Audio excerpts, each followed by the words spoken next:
Саламатсыздарбы, жамааттык медианын көрүүчүлөрү. Биз кезектеги Эл-Сабол программасын баштайбыз. Жана бүгүн биз студиябызга Makers компаниясынын жетекчиси Айбек Сапашевди чакырганбыз. Кош келипсиз. Саламатсыздарбы? Биз Айбек мырза менен биргеликте деги эле компьютердик программалоо, IT ушул кесиптердин келечектин кесиби деп айтылат. Эмне үчүн жана кандай Makers компаниясы тууралуу сүйлөшөбүз. Программалоо жана тиркемелер тууралуу сөз кылабыз. Анда биринчи суроо ушул Makers компаниясы жөнүндө айтып кетсеңиз. Makers компаниясы бул кандай компания?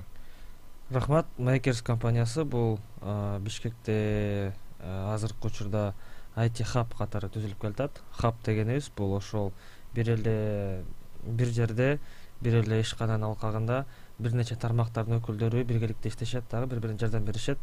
Ошентип бир экосистема түзүлөт да. Бирок негизги башталганда Makers компаниясы программа окутуу борбору катары башталган 2 жыл мурун. 2 жылдан бери окутуп келебиз программалоорду, программалоо тилдерин окутуп келебиз, сайт жасаганды үйрөтүп келебиз. Жакыркы бир жыл, 1,5 жылдан кийин арасында чоңдогон ишканалар бизге келип тиркеме жасап бергиле же сайт жасап бергиле деп өзүнүн заказдарын калтырып кетишет. Андай дагы иштер алып барабыз. Анан азыркы жаңы башталып келаткан тармагыбыз бул кандайдыр бир кишинин же команданын стартапка болгон идеясы болсо, ошого колдоо көрсөтүү. Ошол жаңы баштап келаткан тармагыбыз, бирок негизги эң башкы эки багытыбыз бул программаны окутуу жана ошондой тиркемелерди же сайттарды жасоо. Эки багытыбыз. Мен азыр сайтыңарда турам. Makers KJ деген сайтыңар бар экен. Бул жерде ошол негизинен силердин жасаган ишиңер катары Bootcamp, SMM курс, Junior Club, Maker Studio деп турат. Bootcamp деген эмне? Bootcamp деген бул окутуу форматы. Негизги мындай курс сыяктуу эле, бирок айырмасы өтө ыкчам окутулат да. Мисалы үчүн көптөгөн курстор бар, алар 1 жыл окутушат, жумасына 2 жолу, 3 жолу 2 сааттан окутушат. Эмнеге окутушат? Окуткан ар кандай, мүмкүн программда болобу, же SMM болобу, айырмасы жок. Ушул болгон алардын окутуу форматы, окутуу модели, окутууга болгон өзүнүн көз караштары ошо шашпай жумасына 2 жолу окутуу да. Биздин айырмачылыгыбыз ошол биздин оюбузча өтө жай. Ошол себептен биз жумасына 5 күн, анан күнүгө 8 сааттан окушат да. Кадимкидей жанандай жумуш катары. Жумуш катары. Bootcamp сөзү бул негизи эмне, каяктан келген сөз бул? Бул Америкадан, англис тилинен келген сөз. Экинчи дүйнөлүк согуш учурунда баягы мен жаңылышпасам АКШ болуш керек эле, ыкчам түрдө солдаттар даярдаш керек болгон. Көп убакыт 2 жыл күтүүгө убактысы жок. Ошол 2 жыл күтпөстөн 3 айдын ичинде эртеден кечке даярдашып, анан согушка жиберишкен да. Ошондон келип чыккан түшүнүк. Кийинчерээк болсо бул окуу жайларга көп тарап, өзгөчө IT тармагында көп кеңири тарап кеткен. АКШда эле азыркы бүгүнкү күндө 150ден ашык Bootcamp форматы менен окуткан мектептер бар. Bootcamp же болбосо биз үчүн жаңы сөз болду. Кыргызчага эгер жакындаштырсак, мисалы ыкчам нерсенин, ыкчам курстун же болбосо ыкчам окуунун өбөлгөсү же болбосо негизи катары сөзсүз түрдө практика. Сөзсүз. Болот. Силерде кандай практика? Сөзсүз түрдө практика болот. Мисалы үчүн эгер бир күндө алып карап турган болсок, 8 саат убакыт, анын ичинен бир 3 сааты агай менен, ментор менен ошол агай менен иштешет. Алардын лекциясын угуп, айткандарын окушат. Так бир 5 саат, 4 саатка жакын өз алдынча тапшырмаларды аткарышып, долбоорлордун үстүндө иштешет. Негизги көбүнчө ошо практика жүзүндө да. Бул онлайнбы, офлайнбы азыр? Офлайн. Бизге келип окушат, себеп дегенде офлайн окуунун таасирдүүлүгү жогорураак да, онлайн окууга караганда. Себеп ушундай. Утур сурап турганга, жанында өзү огуна окшогон достору бар, бири-бири менен кеңешишет, агайлар жанында, анан көзмө-көз сүйлөшкөндө дагы баягы бир аз жакшыраак го дейм. SMM деп да окудум силердин эмеңерде. Бүгүнкү күндө ушул SMM канчалык деңгээлде зарыл кесип? SMM азыркы күндө өтө зарыл кесип, себеп дегенде бардыбыз. Айтайын дегеним, Айбек кечирип коюңуз, азыр адамдар өзүлөрү мисалы социалдык тармак колдонушат да, мисалы компаниянын ээлери же болбосо кызы, уулу, досу, анан бул түшүп кеткен жокпу же алардан айырмасы барбы СММ? Сөзсүз түрдө бар. Тажрыйбалуу СММдин. Негизи СММ деген бул Адиси же СММ. СММ адиси, СММ деген сөзү бул аббревиатура, англис тилинен social media marketing деп коет, же социалдык тармактардагы болгон маркетинг. Маркетинг деген бул бир компаниянын же бир уюмду алдыга жылдырып рекламалоо чоң иш жумушу да. СММ деген Инстаграмга колдонуп сүрөт жүктөө деген мааниге жатпайт.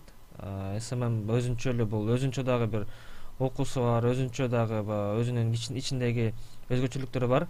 Анан Инстаграмга отурган ар бир киши аны биле бербейт да. Анан азыркы күндө баарыбыз эле Инстаграмдабыз. Анан компаниялар дагы бизге ошо Инстаграмда отурган маалда бизге өзүлөрүнүн продуктларын рекламалап бизге көрсөткүсү келет. Ошондон СММ адистери керек болот да. Азыркы учурда эле күнүгө жаңы эле компаниялар пайда болот. Алардын баары Инстаграмга же Фейсбукка көчүп атышат. Анан ошончолук жаңы СММ адистер керек да. Анан негизи Бишкектеги рынокто карай турган болсок, мен СММ адисимин деген кишилер көп, бирок чындыгында аны билген кишилер адамдар өтө эле аз да. Көп IT ишканалары кыргыз тилдүү friendly эмес да. Силерде канчалык деңгээлде ушул маселе каралган? Мисалы, кээ бир балдар тубаса ушул техникага, ITге жакын болушат, айылда болсо деле. Бирок ошол кыргыз тилин, орус тилине кыйналган балдар, кыздар болушу мүмкүн да. Кандай ушул жерде кыргызча сүйлөгөн мугалимдер, ментерлер барбы? Бизде негизги тилекке каршы жалпы жонунан окуу орус тилинде. Себеп дегенде бул рыноктун талабы. Келген кардарлар көбүнчө шаарда болгондуктан орусча окуганга аларга ыңгайлуураак да. Ошол себептен биз дагы кардарга ылайыкташтырып орусча окутабыз. Бирок агайларыбыздын дээрлик баардыгы эле кыргызча билет, кыргызча сүйлөйт. Эгерде кээ бир учурда орусча түшүнбөй же бир жерден бир аз кыйынчылык туудурган болсо, кыргызча сураганда кыргызча жооп беришет.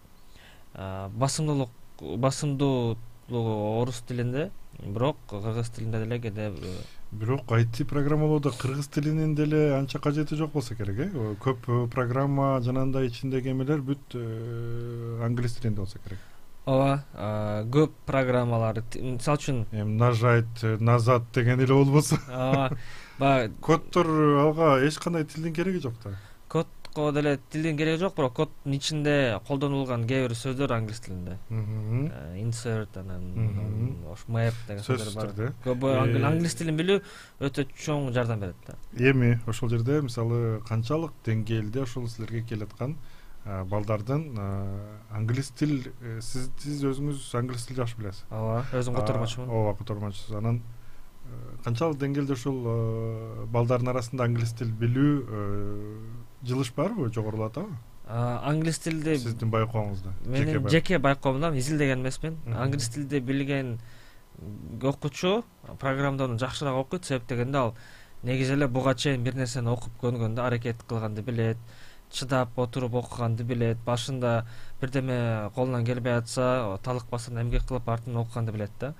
Бирок азыркы баштапкы деңгээлде программаны окууда англис тили өтө чоң жардам деле бербейт. Себеп дегенде азыркы баштапкы учурда орус тилди билүү же кыргыз тилди билүү, азыркы Бишкекте реалиясын алсак орус тилди билүү жетиштүү болот. Эгерде андан ары улантып тереңдетип окуп, анан чет өлкөлүк ишканалар менен иштейм десе, анда англисче сөз керек болот да. Бирок баштапкы деңгээлинде англисче билбеген окуучулар өтө эле көп. Алар жакшы эле окуп, үйрөнүп кетип атышат. Анан мен билгенден силер өзүңөр дагы окуганда атайын IT адистикти бүткөн эмессиңер, Мен жеке бүткөн эмесмин. Жеке мындай окуу, салттуу окууда. Ооба. Канткенде ушул тармакта аралашып эме болуп калдыңар, кызык. Мен өзүм негизи эле билим берүү тармагында өтө жакын элемин. Себептен ошо университетте, мектепте окуп жүргөндө көп азыркы салттуу билим берүүнүн көптөгөн кемчиликтерин байкап, жакшыртуунун идеялары көп бар болчу да. Анан кийин окууну бүткөндөн эле ошо билим берүү тармагына жакыныраак болуп калдым. Окуп жүргөндө деле билим берүү тармагында окуучуларга багытталган социалдык долбоорлорго көп аралашып келдим. Анан ошол мага өтө жакты да. Анан кийинчерээк байкап көрүп, билим берүү, анан жеке ишкерлик, IT тармагын бириктирип, ушундай бир идея келип чыкты. Мага жаккан нерселер да. Жеке ишкер болуу, IT тармагы, анан билим берүүнү бириктирип, ушундай бир ой келип чыкты. Сонун. Канча болду Makers ишканасы түзүлгөнүнө? 2 жылдан ашык болду. Декабрда, 2018-жыл декабрь айында түзүлгөн. Биринчи кардаларыбыз 2019-жыл мартта келип түшкөн. Иштегенибизге 2 жылдан ашты, кардаларыбыз келгенде ушу 2 жылдай болуп калды да. Кандай бир кыргыз деп айдым, социалдык багыттар бар. Мисалы, мындай акысыз бир кандайдыр бир багыттоолор барбы силерде, балдарды тест түрүндөгү өзүн текшерип көрүү жаатында дароо эле акчасын албай туруп бир нерселерди бере турганчы? Мүмкүнчүлүк бере турган. Албетте, биз жакында эле бир ай мурун 1 миллион сом грант жарыяладык. Бул деген бир жалпы курстун баасы бар да. Бул деген 1 миллион сом бир кишиге деген сөз эмес. Бул 1 миллион сом деген ошо берилүүчү гранттардын жалпы суммасы деген сөз да. Кээ бирөөгө 100%, кээ бирөөгө 50% ошо келген эсселерине таянып бердик. Азыркы учурда 1 миллион сомдон бир 350 миңге короду. Анан азыркы когорттан жаап койдук. 1-2 айдан кийин кайра экинчи багытын, экинчи жолду дагы ачып, дагы окушат алмакчыбыз да. Азыркы учурда бизде 5 студент 100% акысыз окуп атат, 100% арзандатып алып, дагы бир 5ке жакын студент 50% арзандатып алышты. Сонун. Демек, качан башталат бул эмеге, окууга? Алар окуп атышат. Жок, ошол эмеге, ошол грантта. Азыр так датасын айта албайм. Болжол менен бир апрелге жакын же мартка жакын болот го. Makers'тын социалдык тармактарын акмалап туруш керек. Инстаграмда баракчасында чыгып турат. Кандай аталат? Makers KG. Ошондой аталат, кай сайтында эле. Деги эле ушул IT жөнүндө сүйлөшсөк, ушул программалоо бүт жерден айтылып атат, ушул келечектин кесиби. Бардык ата-энелер ушул балдарын IT болгула деп сунушташат. Деги эле ушул IT кесипти тандап алуунан мурдагы бир кандайдыр бир эрежелер же болбосо кандайдыр бир сизден эмелер барбы, кеңештер? Бул жерде кантип өзүң ушул ITде сынап көрүү же болбосо чын эле ушул IT желине убактын кетирбейчи? Бул IT тармагына кирерден мурда албетте өзүнүн каалоо тилеги керек. Карап көрүш керек, интернеттен окуп көрүш керек. YouTube'да көптөгөн видеолор бар. Ошолордун баарын карап көрсө, анын баары акысыз, жеткиликтүү. Ошонун баарын карап окуп көрсө, бир аз түшүнүктүү болот да. Негизи эле бул жерден барып өзүң текшерип көрмөйүнчө, бир аз программдап көрмөйүнчө түшүнүү кыйын да. Ошондуктан каалоо тилек болсо, баарын эле барып өзүңөрдү сынап көрүлө деп үндөйт элем. Бирок барардан мурда баягы өзүңдүн келерки жашооңдун баары ошо программалоого көз каранды сыяктуу эмес. Барып текшерип көрөм, болсо болду, болбосо болгон жок деген сыяктуу мамиле менен барса жакшы да. Себеп дегенде кээ бирөөгө жакпайт. Чындыкында өзү жакшы каалоо тилек менен келет, окуйм деп келет, бирок өзү программист эмес да. Өзү мүмкүн көбүнчө проект менеджер же болбосо башка дизайнер, SMM специалист, адис катары иштей алат, бирок программда боло албайт, программист боло албайт. Себеп дегенде программист болуу үчүн өзүнө да керектүү болгон жөндөмдөрү керек да. Мисалы үчүн отурганды бир жерде отуруп, компьютерде чукулап окуп, ошонун ичине катаны табып чыгуу сыяктуу бир жөндөмдөр керек да. Аны мен мисалы үчүн боло албайм. Мен кыймылдап турушум керек, басып турушум керек, көп отура албайм да. Мен андай ташыма кыла албайм. Ошондуктан мен программист болбойм да. Бирок ошонун баарын текшериш үчүн, билиш үчүн окуп коюш керек. Экинчиден, программдоо тилин үйрөнүүдөн бул эч качан ашыкчы болбойт. Себеп дегенде башка кесиптерде дагы азыр программалоонун негиздерин сурашат, негизи бул программдоо өзү эч качан өз алдынча баалуулукка ээ эмес. Программдоо башка тармак менен кошулуп гана баалуулукка ээ да. Медицина менен айкалышып, же болбосо билбейм, башка бир тармактар менен айкалышып гана анан бир инструмент катары баалуулук берет да. Себеп ошондуктан эгерде ар бир киши азыр программдоо тилин билсе, бул жалпы кошумча инструмент катары өзүнүн адис катары баалуулугун жогорулатышы мүмкүн. Мисалы үчүн ошол эле SMM адиси болсо, программдоону биле турган болсо анын баалуулугу жогору. Себеп дегенде ал көп же болбосо бизге окшоп журналист болсо программаны билсе сөзсүз түрдө баалуулук жогорураак болот да. Дагы бир суроо, мисалы эгер кимдир бирөө ушул тиркеме азыр бардыгына тренд болуп атпайбы? Кичинекей компаниялар дагы өзүнүн тиркемесин ачып, оңой эле катты алып, же болбосо кандайдыр бир товарларды, же болбосо дагы өзүнүн чыгарган продукциясын көргөзгөнгө жана кардарлар менен болгон байланышты тынымсыз жүргүзүү үчүн бир тиркеме орто эсепенен канча турат? Тиркеме жасоо сиздерге эгер бирөө заказ берип калса? Албетте бул жерде так басын айтып өтө кыйын. Ар бир кардардын өзүнүн өзгөчөлүктөрү бар.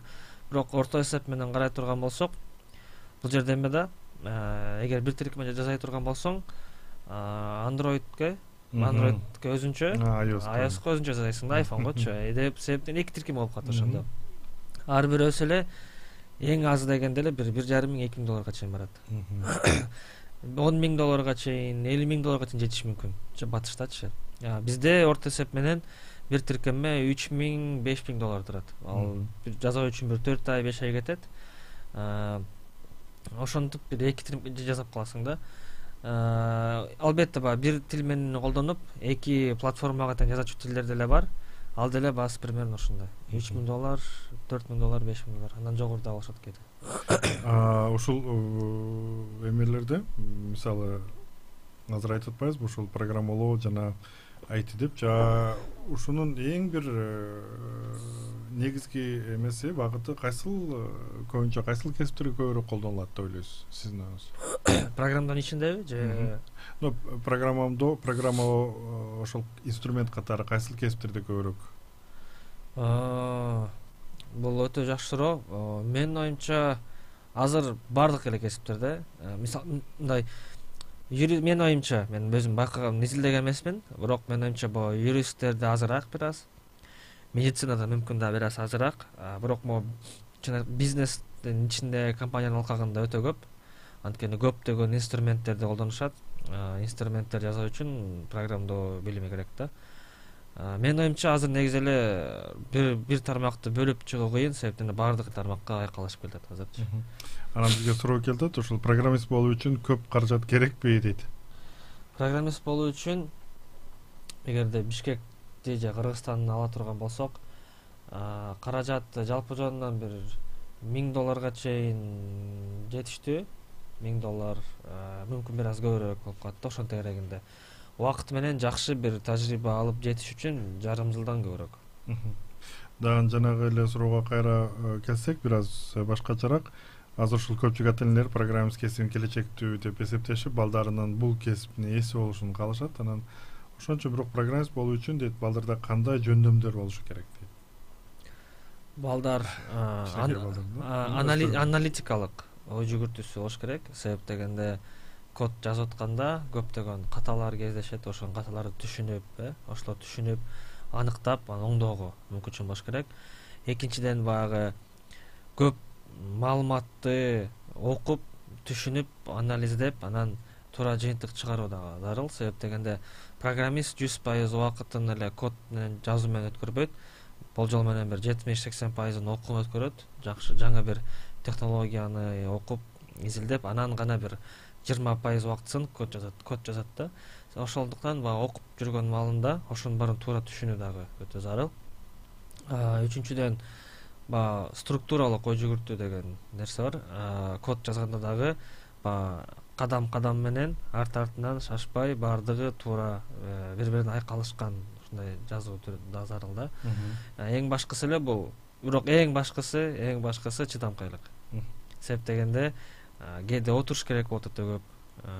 Кээде бир долбоордун ичинде өтө көп каталар чыгып калат, ошонун баарын караганга чыдамкайлык керек да. Гуманитарийлерден да чыгабы? Негизи билбейм, биз келген окуучулардын арасынан гуманитарий же технарий деп бөлбөйбүз. Бирок изилдеп карасак, баары эле же экономист, же тилчи, же журналист, же филолог ушул сыяктуулар деле көп аны окуп келишет да. Бул жерде математиканы билсең албетте кийинчерээк жардам болот, бирок билбесең программист боло албайсың деген сөз эмес.